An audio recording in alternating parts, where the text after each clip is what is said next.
यांच्यातल्या द्विपक्षीय चर्चेतून झाली असेल तर निश्चितपणे ही चर्चा शिमला कराराच्या अंतर्गत असेल आणि त्यामुळे त्याचं स्वागत करणं हे क्रमप्राप्त असेल. कोणतेही युद्धविराम हा स्वागतार्हच असतो.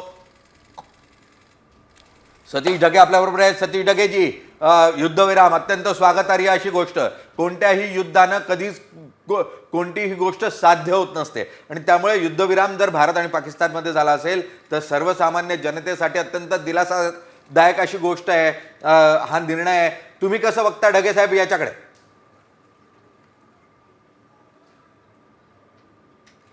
नक्कीच, म्हणजे कुठलंही युद्ध जे आहे कोणाच्याच फायद्याचं नसतं, पण ज्या प्रकारची भूमिका भारताने घेतली होती, एक कणखर भूमिका दहशतवादाविरुद्ध घेतली होती. आम्हाला पाकिस्तानसोबत युद्ध करायचंच नव्हतं आणि करायचंही नाहीये. त्या अनुषंगानं हा स्वल्प विराम भारत आणि पाकिस्तान संघर्षाला लागणं हे चांगलं आहे, पण दहशतवादाविरुद्धचा जो लढा आपण सुरू केलेला आहे, जे एक प्रकारचं ऑपरेशन सिंदूर आहे, त्याला मात्र कुठे जे आहे स्थगिती मिळतात त्या ठिकाणी कामाची नाही. आणि त्याहून महत्त्वाचं मुख्यतः ही जी शस्त्रसंधी एक प्रकारची युद्धबंदी म्हणा किंवा शस्त्रसंधी जी झालेली आहे, तर या सीज फायरमध्ये सगळ्यात महत्त्वाचं काय टर्म्स अँड कंडिशन्स आहेत हे अत्यंत महत्त्वाचं आहे. कारण या टर्म्स अँड कंडिशन्सच्या आधारावरचे ठरणार आहे की खऱ्या अर्थानं आपण पाकिस्तानला दहशतवादाविरुद्ध काय करण्यासाठी बाध्य केलेलं आहे. आणि त्या टर्म्स अँड कंडिशन्स, मला पूर्ण अपेक्षा आहे की त्या टर्म्स अँड कंडिशन्स या भारताला ॲडव्हान्टेजेस असणार आहे आणि या आपल्या दहशतवादाविरुद्धच्या लढाईमध्ये एक मोठं पाठबळ देणारं ठरणार आहे.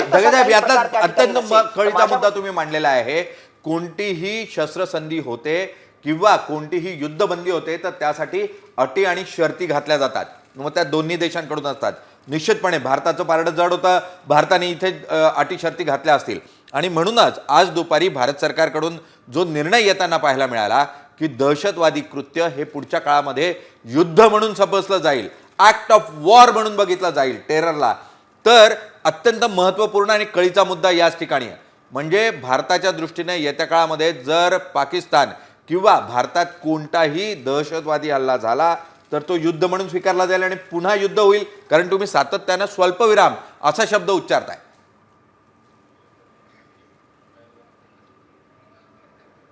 माझ्या मते हा जो आहे फेस ऑफ आहे. म्हणजे स्पष्ट सांगायचं तर ज्या प्रकारचा लढा आहे आणि काही वेळ अगोदर ज्यावेळेस अशा प्रकारची न्यूज त्या ठिकाणी लीक झाली की act of terrorism is equal to act of war, म्हणजेच अशा प्रकारच्या बॅकडोअरच्या माध्यमातून अमेरिकेने जे आहे पाकिस्तानवर दबाव निर्माण केला आणि भारताला सुद्धा कुठे ना कुठेतरी ते त्या ठिकाणी जनतेला दाखवावं लागणार आहे की आम्ही का अशा प्रकारच्या शस्त्रसंधीला सामोरा गेलो. मग हे कुठेतरी दाखवावं लागणार आहे की आम्ही कसं टफ आहे टेररिझमच्या विरुद्ध. म्हणून हे दाखवलं की यावेळेस तर समजा ठीक आहे, पुढच्या वेळेस अशा प्रकारचा जर दहशतवादी हल्ला झाला तर ते मात्र ॲक्ट ऑफ वॉर मानलं जाईल. माझ्या मते याला थोडेसे राजकीय कांगोरे आहेत आणि त्या अनुषंगानं कुठेतरी प्रोजेक्शनच्या पॉईंट ऑफ व्ह्यूनं ही न्यूज त्या ठिकाणी लीक केली गेली असणार. आणि जशी आपण सुरुवातीला चर्चा केली, युद्ध कोणालाच नको आहे, ही संघर्ष स्थगिती झाली आहे, चांगलंच त्या ठिकाणी आहे. पण पुन्हा मी सांगतोय की या ठिकाणचे टर्म्स अँड कंडिशन्स काय आहेत, खरोखरच त्या दहशतवादाला आळा घालण्यासाठी काही महत्त्वाच्या गोष्टी पाकिस्तान करणार आहे का, आतापर्यंत ज्यांचे डॉझियर आम्ही दिले त्या दहशतवाद्यांना आम्हाला हवाली करून देणार आहे का, संपूर्णतः दहशतवादाचं नेटवर्क पाकिस्तानमध्ये जे चालतं आणि त्याच्याशी संबंधित आम्ही जी माहिती दिलेली आहे त्याला ते उद्ध्वस्त करणार आहेत का, फायनान्सिंग थांबवणार आहेत का, अशा महत्त्वाच्या गोष्टी ज्या आहेत त्यावर काय अटी शर्ती आहेत आणि कशा प्रकारे पाकिस्तान वागणार आहे हे येणाऱ्या काळामध्ये पाहणं अत्यंत महत्त्वाचं आहे. अगदी ढगे साहेब, अत्यंत महत्त्वपूर्ण मुद्दा.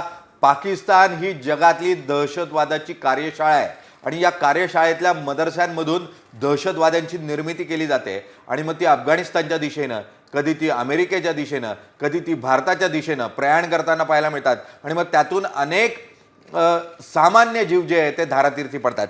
अशा परिस्थितीमध्ये येत्या काळामध्ये पाकिस्तान दहशतवादाची ही कार्यशाळा बंद करेल का, हा अत्यंत कळीचा आणि महत्त्वाचा मुद्दा आहे. आणि त्यासाठी म्हणून भारतानं अमेरिकेच्या माध्यमातून किंवा पाकिस्तानकडून कशा स्वरूपाच्या अटी शर्ती मान्य करून घेतल्या आहे हे अत्यंत महत्त्वपूर्ण असेल. भारत सरकार लवकरच या संदर्भातली माहिती देईल. पण या पूर्ण परिस्थितीमध्ये ढगे साहेब, शिमला करार आम्हाला मान्य नाही अशा स्वरूपाची आगळी किंवा अशा स्वरूपाची घोषणा ही भारतानं उचललेल्या पावलानंतर पाकिस्तानने घेतली होती.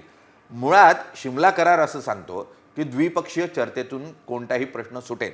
मग हा जो अत्यंत आक्रमक अशा युद्धाचा प्रकार समोर येत होता किंवा दोघांकडून अत्यंत आक्रमक अशा शस्त्रास्त्र वापरले जात होते, या परिस्थितीत अमेरिकेची मध्यस्थता भारतानं किंवा पाकिस्ताननं स्वीकारणं कितपत योग्य वाटतं तुम्हाला?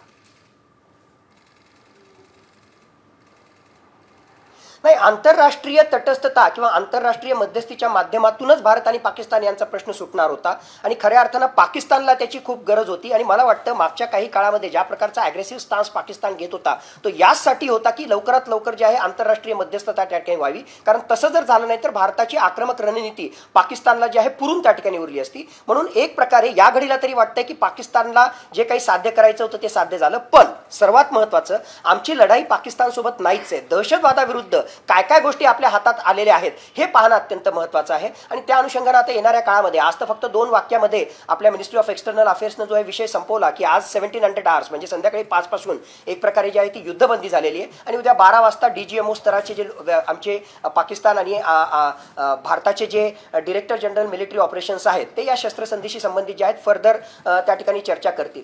अटी शर्ती महत्त्वाच्या आहेत. दहशतवादाच्या लढाईमधला हा जो आहे आमचा एक टप्पा स्वल्पविराम लागला, ठीक आहे, चांगलीच गोष्ट आहे. पण बाकी गोष्टी ज्या आहेत त्या खूप महत्त्वाच्या आहेत. त्यानंतरच हे वेगवेगळे कांगोरे आपल्याला उघडता येतील.